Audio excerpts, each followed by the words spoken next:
What up, YouTube? How y'all doing today? We're back with another food series episode. I know it's been a while. I'm getting over being sick. A few other things have been happening. It's crazy. We got a few that I'm gonna run off here.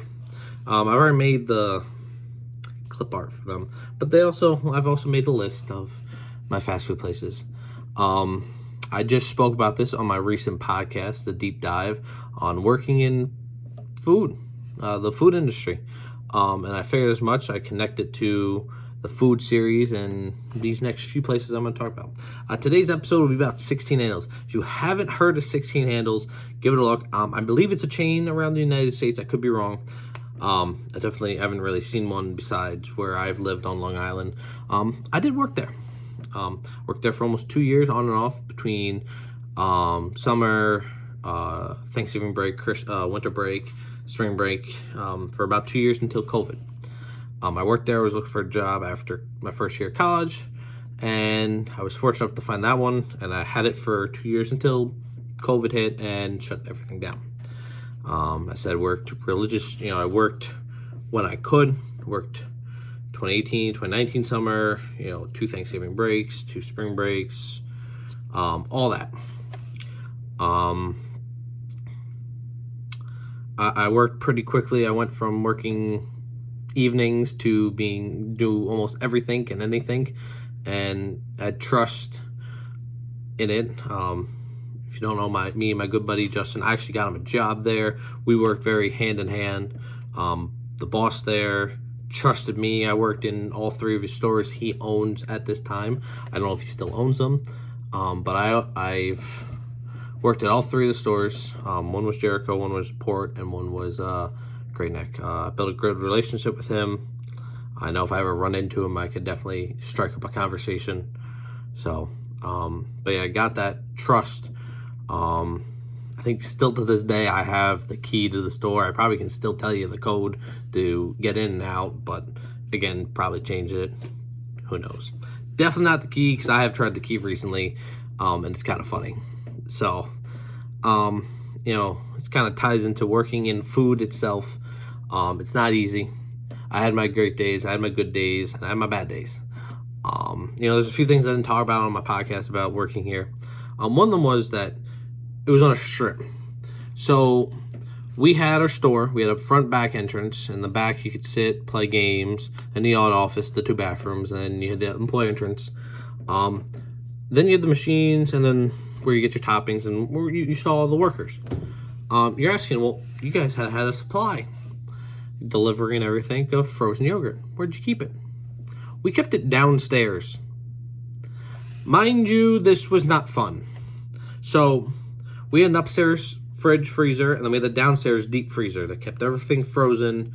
And of course you had to use it within about a week or it went bad. But all the toppings, everything was downstairs. And what we needed, we went downstairs and brought back up, and we kept upstairs. Not fun. Especially when I opened and no one brought up certain flavors, like, oh, we're low on vanilla, let's bring up a jug of 2 of vanilla, or oh, we need cotton candy, let's bring up like 6 cartons of cotton candy. No one did that. It was a fight. It sucked. So you would have to make multiple trips up and down stairs with about 40 to 60 pounds of frozen yogurt. Now, we did have a little cart that fit. It fit, if you did it right, you had 9, and then you stacked 3 on top. So you had 12 cartons. And then the jugs, you could do 2 in each hand, depending on how you were. Some coworkers couldn't do that.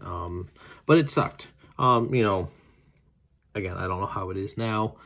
I haven't been there in a few years. So, but, people knew I worked there. And it really was what it was. It was a job, paid my bills, gave me money. Again, when I did day shift,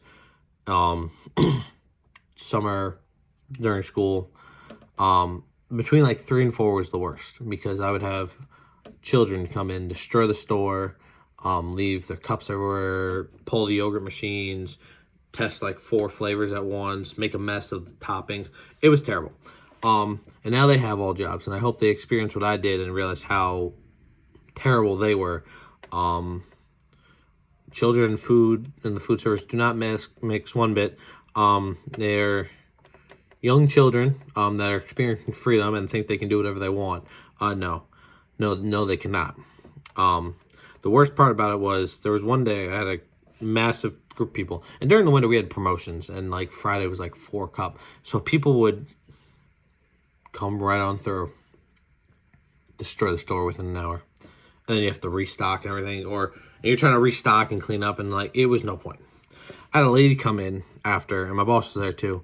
I literally took a breath. My boss was there. I'm like, oh, hi. It's like, why's the store mess? I just had children come through. And of course, before I could even start cleaning, I had a customer come in, and she complained. Store's a filth, a mess, and everything. I'm like, ma'am, I just had like 100 children come in and destroy the store, and I just breathed. Like, give me a moment, and I will be able to clean this. And mind you about myself, when I was there from when I opened the store at 10 a.m. till I closed until I was clocking out at 5, I was the only one there. Sometimes, again, I said my good buddy Justin, I got him a job there. He would show up and help me out, and it really, at that time he didn't care, he got paid or not. I was like, dude, I don't care. I need your help. So that's kind of how that was. Again, had a good relationship. So, but before I went back to school, in the spring semester of 2020, he hired a new manager, and every time I would come home, I would try to text him about 2-3 weeks in advance, let them know, hey, I'm coming home in a few weeks, please put me on schedule, or give me my times. Well, I texted her, got no answer, called her, got no answer, called my boss, they call her, text her, did that, got nothing.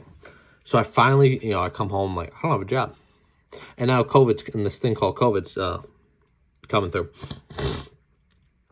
I go to him, like, me and Justin were never fired.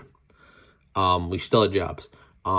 We were never put on the schedule. She hired new people literally right before we showed back up. Or at least for me, I showed back up. She hired new people like a week, so I have no hours. Like, I've been texting you and calling you for weeks. So that's really on you. Thank God my boss had a good relationship, so I worked in Great Neck for like 3 more weeks until everything got shut down. And then when they finally reopened, it was August, and I went back to school. So, one of my better jobs I've had in my life. But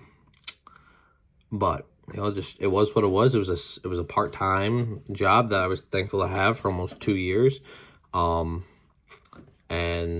definitely every job I've worked in has built my customer service relation skills, and that was definitely one of them. So, but I'm hoping things probably have changed since then, because I know the way when we did it was a nightmare. Like, me and Justin did a lot of work. There was times we worked day to open to close because we needed to try to fix that store. And it just is what it is. Sometimes management doesn't work. And, the new manager at the store in Port, she was working at Jericho, and transition did not work well, in my opinion. But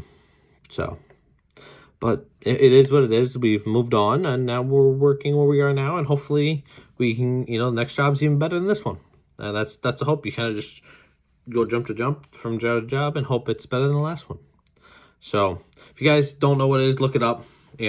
It's called 6 handles because there are 16 handles of 16 different flavors you can twist depending on which ones. So, yeah, so that's pretty much the wrap on this one. If you guys enjoy, like, subscribe, turn on notifications so you never miss a new video. I got a list of videos to do, and I'm trying to do them all as soon as possible. If not all in a chunk of period, and then just essentially upload them. So bear with me. Remember, check out the Deep Dive podcast to understand more about working in food and that aspect, and I'll catch you all in the next one.